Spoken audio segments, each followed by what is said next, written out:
Most people spent the Thanksgiving holiday with family and friends, or maybe Nazis. I don't know what you chose to do, but Donald Trump over there, he had a weird holiday. He had Kanye West over for dinner, and he had this guy, Nick Fuentes, who seems to exist only to make modern day Nazis look as ridiculous and ineffable as possible. But anyway, as a result of that dinner, he's now embroiled in what his team is calling an effing nightmare. Which, look, AIDS for politicians can freak out about scandals. It takes a special sort of scandal to make Trump's team worried. I mean, every day for him is something ridiculous. But no, he's already distancing himself from Kanye West and Nick Fuentes for that pre-Thanksgiving dinner, saying he didn't know the identity of the far-right activist who was brought along with the rapper. But we're gonna have some little fact checks on that. But anyway, he said on Truth Social, this past week, Kanye West called me to have dinner at Mar-A-Lago. Shortly thereafter, he unexpectedly showed up with 3 of his friends whom I knew nothing about. Which, first of all, it's just, as weird as all of this is from the point of view of Donald Trump, what is Kanye West's life? It is the day or two leading up to Thanksgiving. He ostensibly has friends. He must have family. No, he's totally free to just jet down to a dinner they're saying he wasn't invited to, hanging out with a person who despises black people more than anyone in the world. And that's what his holidays are. So we're gonna get to more of Trump's denial of all of this because he's trying to do some damage control for once. But just what has become of Kanye West? What a sad, him and Elon Musk are really doing a lot of work every day to make sure that we know that having enough money is good, but having lots of money isn't necessarily all it's cracked up to be. What do you think, Francesca? It's enough money to go to therapy on, something that so many people in this country struggle with. So many people's healthcare plans don't include mental health care. You can't find a therapist. You gotta wait for months and months and months. No, these billionaires will not go to therapy. They just wanna rage tweet through every single blunder, every single foot and mouth moment, every single incredibly anti-Semitic, I don't know, just hill they want to die on, which is basically what Kanye has been doing lately. I want to know though, what did they eat at this Thanksgiving dinner? You know what I'm saying? And were we doing mashed potatoes and yams, both together? Who cooked? Why did no one bring a blanket full of smallpox to kill the other and honor the very first Thanksgiving? You know what I'm saying? Just these are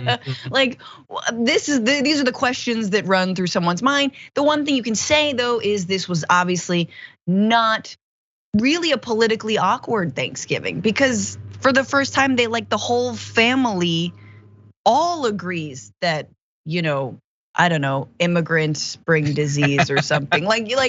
Right? There wasn't any political disagreement, or was there? Yeah, it's so weird when everyone around the country is arguing in favor of Trump, but at Trump's Thanksgiving, he's the kind of reasonable one in comparison to the people who've party crashed his There party. Goes my crazy cousin Kanye's coming over. By the way, what do you mean unexpectedly showed up at Mar-A-Lago? Looks like the door not locked. This is a former president of the United States. He has security. He has his own private security. Mar-A-Lago as a club has security. There's I'm assuming they get some sort of lingering security from having been president, but just anyone can walk in. John, we've seen this happen multiple times. I'm sorry. That's the layer on top of the fact that he had all those private documents is that multiple times people have breached Mar-A-Lago very easily. My guess is this was not planned.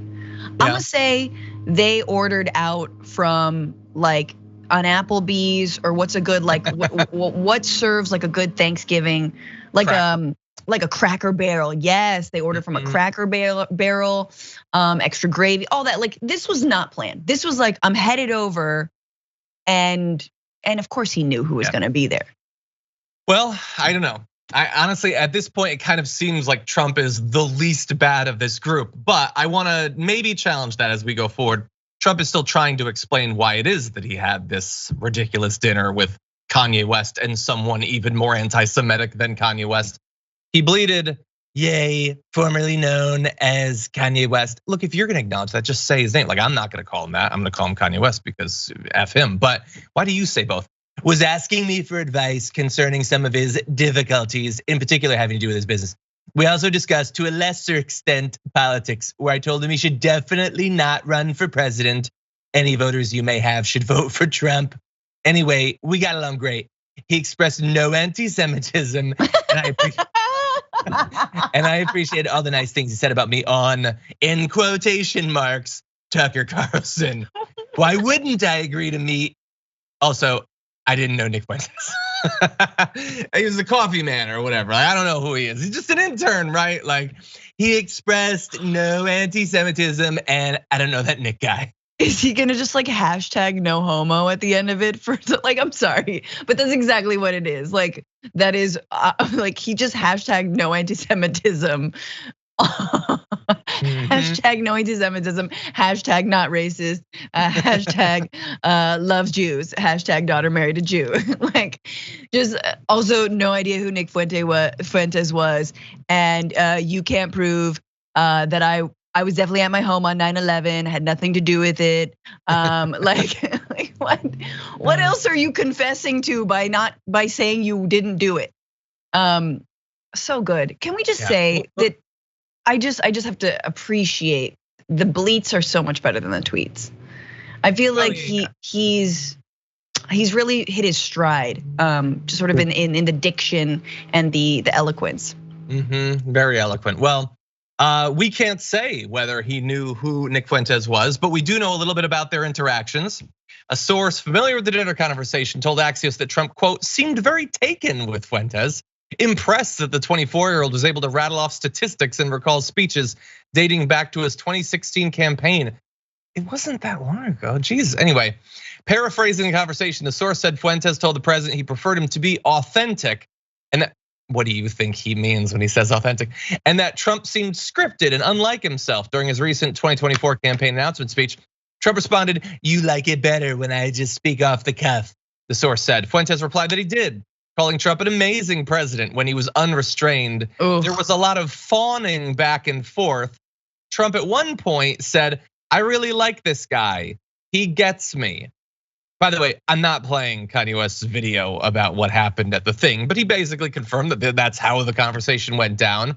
And like, I'm not interested in showing you a bunch of Nick Fuentes or whatever. The dude barely has an audience. He doesn't deserve a bigger audience. But just to give you an idea of who he is, on October 17th, Right Wing Watch quoted him as going on a rant against Jewish people, telling them to get the F out of America. You serve the devil. You serve Satan. I on your Talmud, the holy book of that faith. And this is like he loves screaming the N-word on his show. He talks constantly about how black people commit all of the crimes. They're all illiterate. Like, he absolutely despises black people. Honestly, Candace Owens seems like a reasonable friend now for Kanye to have in comparison to this guy. I don't get any of it. I don't know how much I care to get any of it, but I will say that Trump's presidential bid is off to a great start. Also, Nick Fuentes, if he gets within 5 feet of a vagina, he goes into anaphylactic shock. Yep. So that also happens. The concept of it. Yep. He is allergic to women. For more political news, breakdowns, interviews, stories of activism, and me trying my hardest to care about the occasional big celebrity news story, subscribe to our YouTube channel at youtube.com/The Damage Report. And you can ring the bell wherever it is so you don't miss anything.